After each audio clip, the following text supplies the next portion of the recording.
Hi, this is Nick from Saya Chincha. So today we have something a little bit interesting to unbox. For the first time in Malaysia, these Coocaa TVs are available and they come with a pretty decently affordable price tag. This is the 50Q5, which means this is the 50-inch model. There's also a 55-inch model, but for all intents and purposes, this is the same model.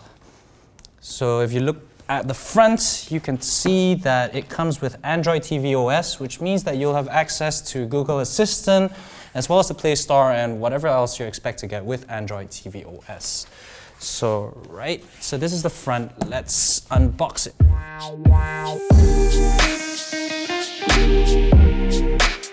Alright, so I'm gonna lay it flat down now. It's actually quite hefty, but this isn't really unexpected for a 50-inch TV, so let's open it up. This is actually proving to be a little bit more difficult than I anticipated, but we're making some progress. So the TV is secured very securely, if that's a good thing, but we've just about got it open.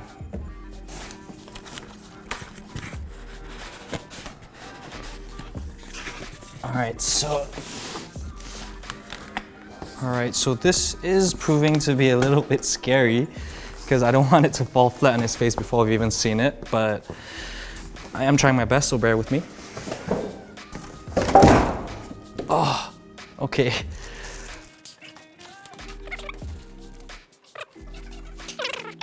Alright, so I finally gotten the TV out of the box, although I think I did it in quite a dangerous fashion.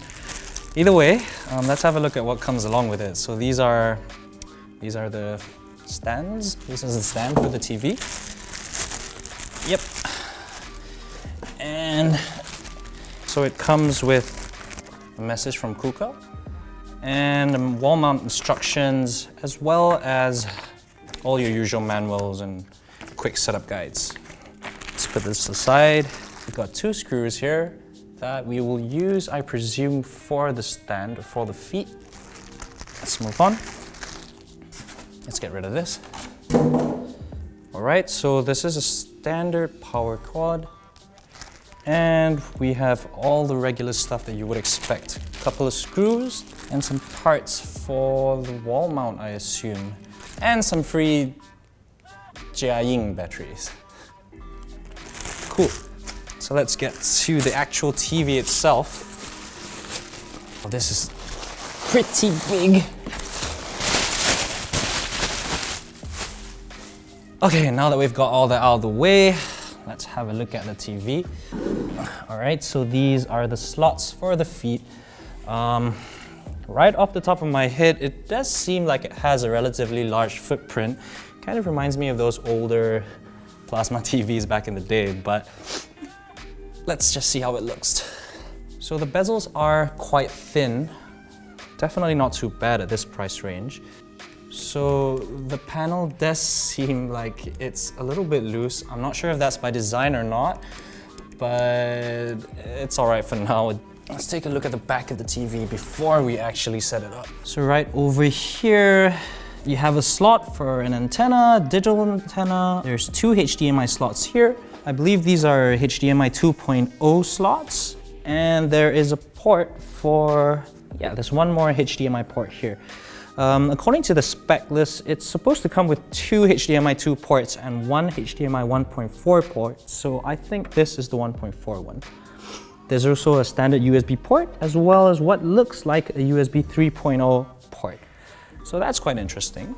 Of course, you have a LAN port, and you have, of course, an RCA input in case you wanted to break out your old PlayStation 2. But either way, pretty normal stuff from the back. Let's get the feet on it. All right, so let's install the feet. I don't know if you call it the feet, but yeah, let's install it. Can I get a screwdriver, please? Thank you. Oh man, okay. It's turning into a bit of a workout for me, but I think I need it. So as far as I can see, you need to have 2 screws per foot.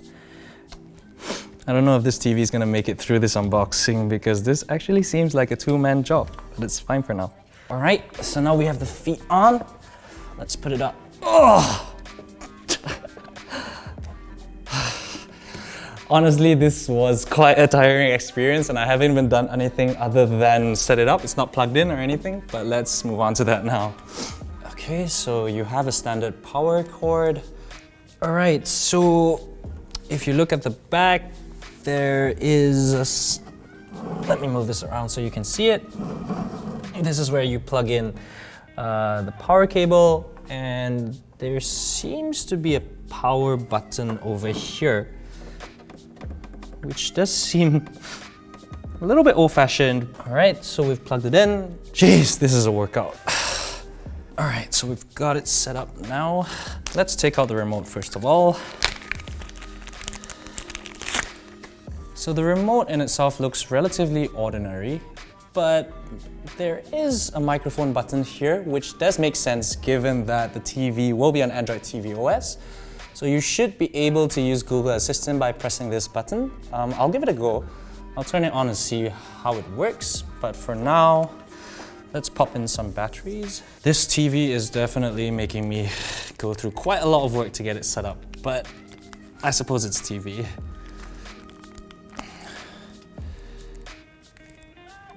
How to open? Okay, so thanks to my colleague, I now know how to open this remote. It's just a simple pull-apart mechanism, and you have a slot for two AAA batteries. So that should be simple enough. Again, everything's packed really nicely, a little bit too nicely for me because I don't seem to be very good at opening things, but this is an unboxing video, so let's open this up.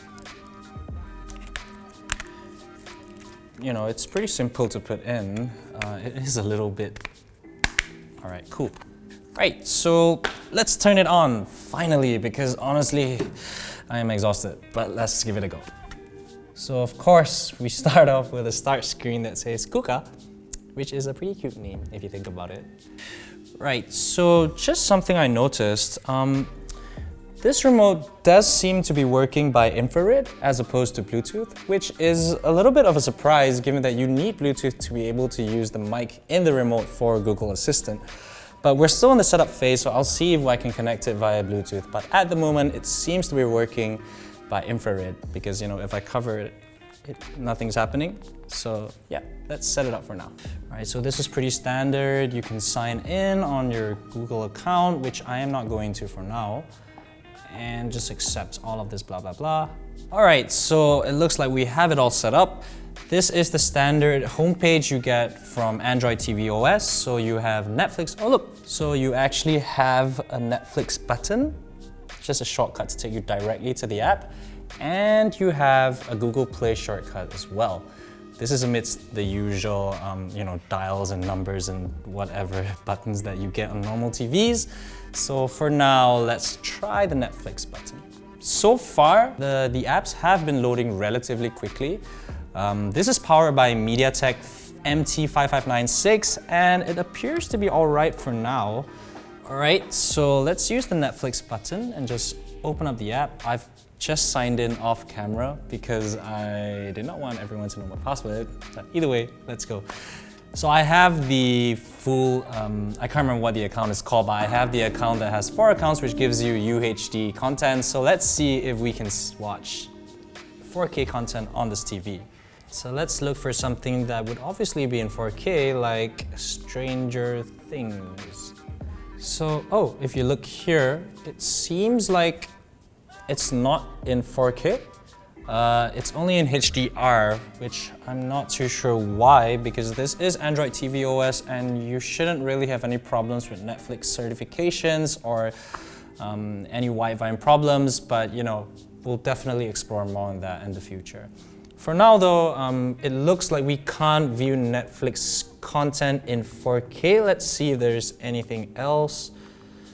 Oh, all right, so turns out you can watch content in Ultra HD. Right, so off the top of my head, my first impression of this is that it looks pretty grainy. I don't really know if you can see it through the camera, but there is a lot of noise and it doesn't really look like it's 4K. There does seem to be a certain degree of over-sharpening going on, and if you look closely, you can actually see how noisy the display, or rather how noisy it looks.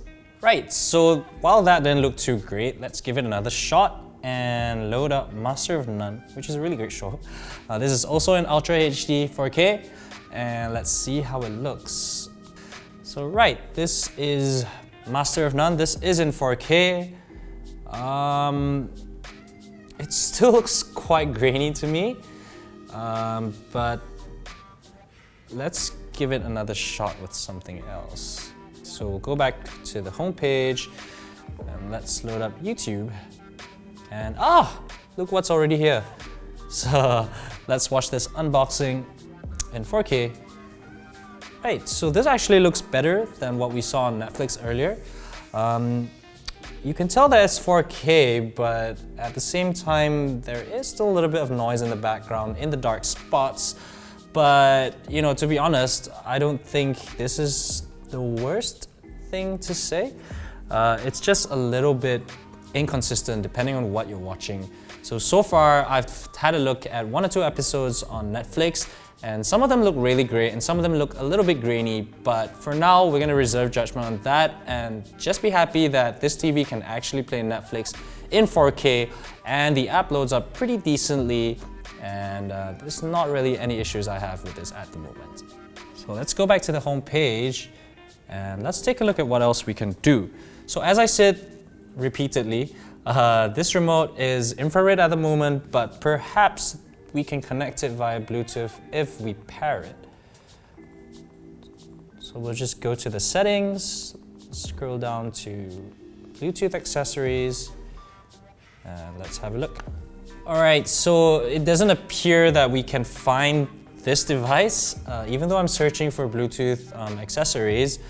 At the moment, I'm not sure if there is a way to put this in pairing mode because there isn't a Bluetooth button or anything immediately obvious to me. So I'm gonna just use this as an infrared remote control for now. So I'm gonna try and connect my Android phone to this to use as a remote, which you can do with all Android TVs.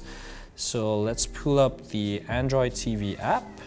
I'm not sure if you can see. Oh, look, we found it. So I should theoretically be able to pair and okay, cool. And it should be able to function and give me access to Google Assistant, which unfortunately it looks like this remote does not seem to work in that way, even if there is actually a microphone button, which for some reason there's nothing. Okay, so even though it said it failed, as you can see, I've actually gotten it to work. So let's see if Google Assistant works. All right, so it looks like I've signed in. Let's see if it works.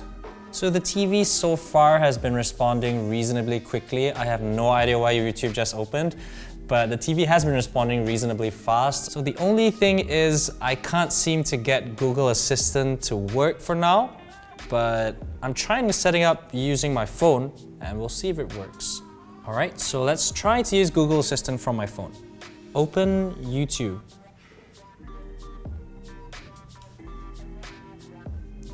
Great, so it actually works. There isn't any issue with it. And so my advice is if you get this TV, either figure out how to use the microphone function on the remote, or you can just simply connect your smartphone to it. I think you need an Android smartphone for this. Download the Android TV app off the Play Store and it should work pretty seamlessly. Right, so that is mostly it. Let's just have a look at the home screen again. So as with all Android TV OS devices, you have access to a whole variety of apps. You have, your YouTubes, your Netflixes. You can also go into the Play Store and get more apps. So that's it for our unboxing of the 4K Smart TV from Coocaa. This TV comes with Android TV OS, which is something that I'm pretty impressed with. And we have discovered that it does play Netflix and YouTube and other online content in full 4K resolution, which again is something that is pretty impressive. Overall, my thoughts on this are that it's a little bit disappointing that I can't get the Google Assistant function to work with the remote. We interrupt our program to bring you this important message. So I've managed to figure out how to put the remote into Bluetooth pairing mode from a YouTube video. And it turns out what you need to do is when you're at the Add Accessories section, you need to hold the left button and then hold the home button, and the LED on the remote should start blinking green. Yep, and there you go. That's how it works.